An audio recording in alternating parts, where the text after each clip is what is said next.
Hi guys, I thought I'd better come back and say some more about astral projection because Melanie asked me a question in the comments, and this is what I love about people writing in the comments, by the way. So, leave me a comment just to say hi, whatever, or, if you want to ask a question like Melanie did, and like a lot of people do, please do, because it gives me an idea what you'd like to know, what I could make more videos about that you'd like to see. Anyway, astral projection. What I didn't really say yesterday is why anybody would want to do it. And I suppose that's just obvious to me, and I guess it's obvious to a lot of us who follow one spiritual practice or another. It's just, why wouldn't you?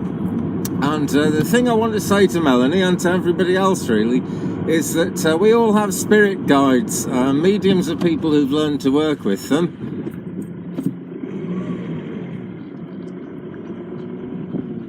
Cars come along when you least expect it.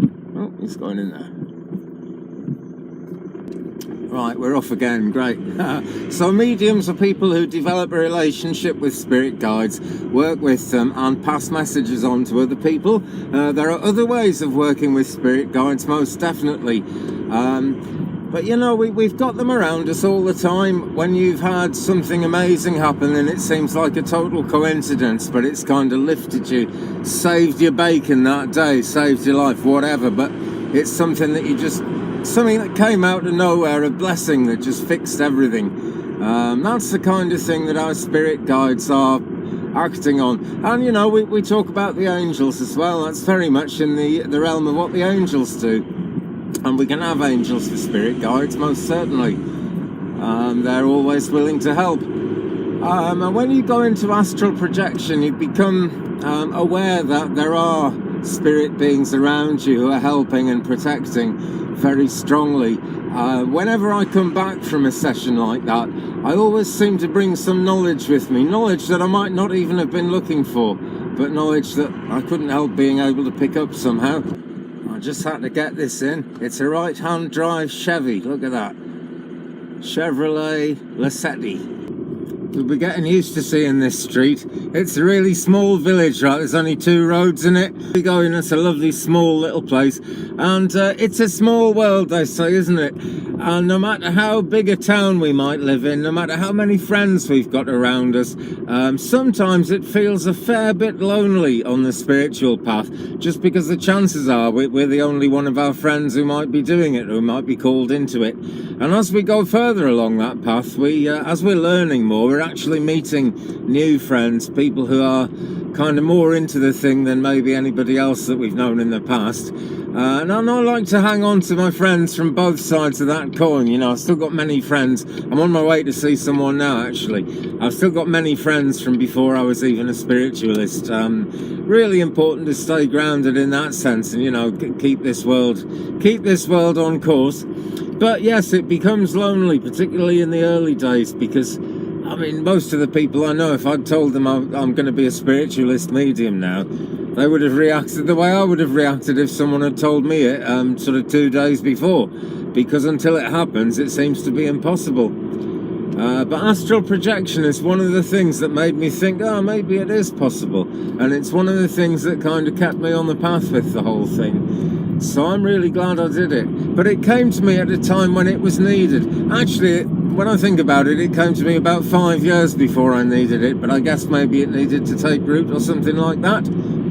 But look, if you're intrigued by astral projection, but you kind of don't like the idea, don't worry, it's only one way of doing what we do. There are people who've never consciously done that, who are very successful as mediums, as healers, anywhere in the realm of spiritual work and light work. The thing that I think is really perhaps most worth looking into it for is that just about anybody who is into mediumship, light work, healing, Reiki, spiritual healing, whatever, is going to go through dreams. Everybody goes through dreams, but we get meaningful dreams in this kind of spiritual professions, for want of a better word. They're kind of leading us forward, they're telling us things. Sometimes I'll see somebody in a dream and I won't know who it is. Then I'll go to take a service in a spiritualist church somewhere, or in a group or a hall, and I'll see someone in front of me who looks just like the person I saw in my dream, and I'll usually find that the person I saw in my dream was one of their relatives or loved ones in the spirit world, and when I tune in then I find that that person is there. Somehow they put the seeds of it into my mind before it comes.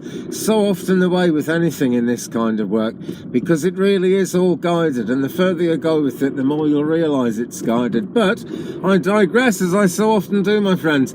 Astral projection and dreaming are very close together. I'm sure that when we dream we are actually in the astral body. The turning point for me came when I heard someone quoting, it was from Aboriginal culture, you know, the actual native people who live in Australia, the Aborigines, have this idea that the dream time, the time of being asleep and dreaming, is actually the real reality.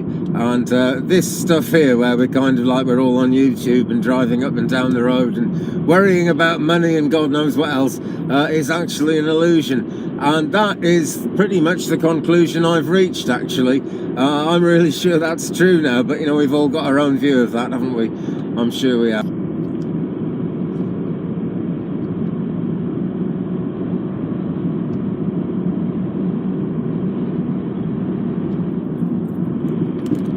Have I shown you this bit before? I don't know if I have or not, but it's another little bit of West Wales wonder. There's only 2 roads in the town, but there are loads and loads of roads right out into the sticks, which is where I'm heading now.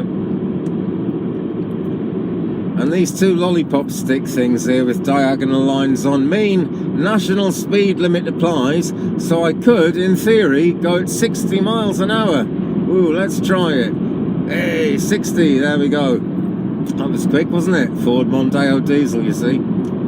Fast as anything. Well, fast as some things anyway. If it's the time for you to do astral projection, and if you need to start learning about it, whatever, you'll just start noticing more and more people talking about it.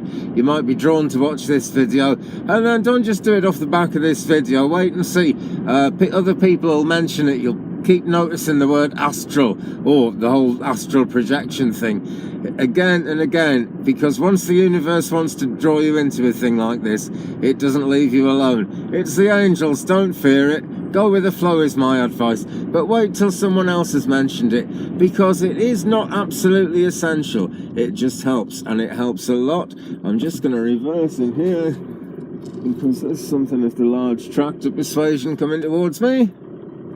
There we go.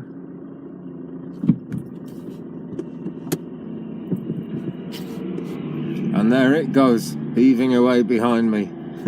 Life is always busy, see, there's always something going on. So thanks for watching, guys. Thought I'd step out of the car and do it in the actual fresh air, in the actual sunlight, because there's always good things happening. It's real, it's true. So stay positive, friends. Keep it twig, brother. Don't forget to like and subscribe if you haven't already. Do leave me a comment. We'll share the journey, and why not share me around the internet. Great fun. Thanks again, friends. I'll see you very soon. Goodbye.